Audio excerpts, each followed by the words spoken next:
All right, guys, we are out here today with a very small team of just 3 dogs. And what I am doing today is I'm headed out to go check my trap line. So right now, the trail conditions are a little bit too icy and snowy for a 4-wheeler, and a little bit not enough snow and rough for a snow machine. But that means it's a perfect time of year to take a small dog team out. Right now, we are on our road, as you can see. I'm kicking to help the dogs out a little bit. And yeah, we're looking pretty good. We got about 10 miles to go today. And in my sled, I have pretty minimal gear. Just an axe, some bait, and my gun. All right, we are finally merging off the road onto the trail. And yeah, I'll check back in with you later. And as some of you may not know, these are sled dogs. In the wintertime, I race and train them. And then obviously we still have them in the summertime. My family and I have a kennel of 45 sled dogs. And so usually when I'm racing and training, I have a team anywhere from 8 to 12 dogs, sometimes more, sometimes less. But when I'm out checking my trap line in this early season, I just have a very small team with me. And the dogs I have out here with me today are mostly retired from competitive racing. So they're not as fast, they're a little bit older, but they still love going out and doing this kind of fun stuff where we're just going along, going slow, stopping a lot, and checking the trap line. So the dogs run in pairs, and as you can see, I only have 3 dogs out here with me today, but I could have a second dog right in front of the sled here. And I only have 2 positions right now. There's many more positions, but since I only have 2 rows of dogs, I have my leaders and my wheel dogs. Up in lead on the left is Hart, and on the right is Yupik. And then in wheel, I only have 1 dog, and that is Lily. All right, here's the first set. Nothing's caught, and let's head on to the next. When you're running a small team like this, one of the disadvantages is you need help getting up hills, but that's all right. All right, guys, let's go.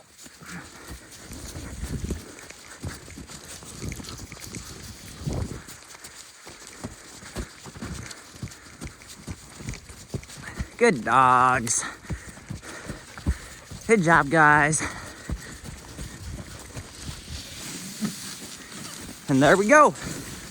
And people have different ideas on what gets the animals moving around a lot. And I think that everyone has their own idea on this.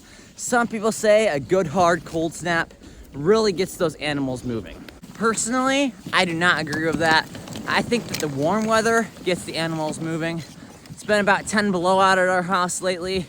Not even a single track out there. So warmed up to 20 above today. So we'll see if we caught any animals in the traps. And I'm gonna get some more traps out soon. Right now, I only have a few traps out. Once we get some more snow, I'm able to go more places, I should be able to get some more traps out. Right now, I don't have a whole ton out, but hopefully within the next week, I'll have quite a few more. All right, guys. First catch of the day, we got a nice little marten here, and pretty nice sized marten. As you can see, they got a super nice pelt. 100,000 hairs per square inch on this little guy.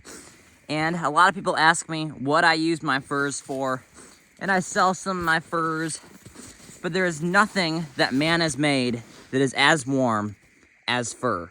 So we have great fur hats, mittens, gloves. Some people even have fur coats. Those aren't as common. We have ruffs around the hoods of our coats. And this guy will definitely be put to good use. So, and actually, believe it or not, every spring, 60% of fur bearers die of starvation, especially fox.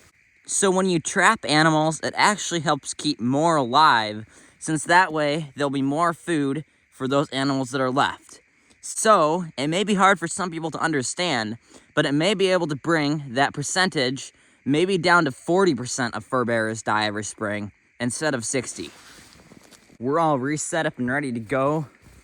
Traps right down there. It's supposed to snow about an inch tonight, so cover all this stuff good.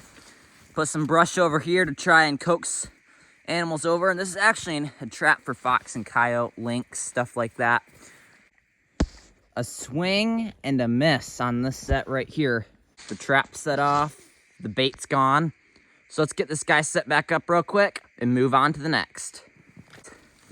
In sections of this trail, is not a trail in the summertime, which leads to it being pretty brushy and a little bit rough, but all in all, it's a pretty good trail.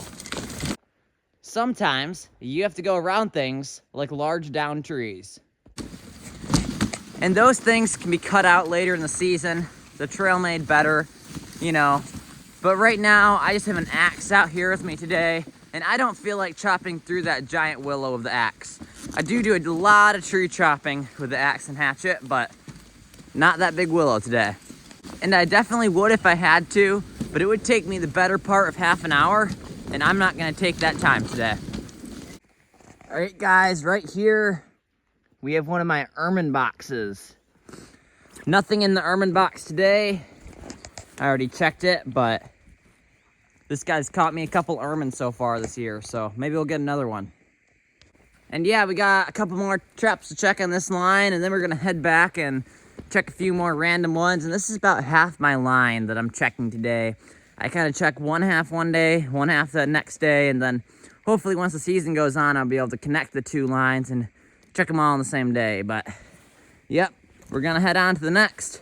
All right, guys, let's go. We are on our way back now. Got all the traps checked up there. Absolutely no animal sign other than our marten and sprung trap. The sprung trap was most likely sprung by a marten or an ermine. And then obviously we caught that marten, but not a lot of animals moving around right now. So hopefully they'll come out in this warm weather. It just warmed up last night, so we got plenty of time. Maybe we'll get something. And as I just mentioned, there's a few more traps on the way home to check, so maybe we'll get something down there as well.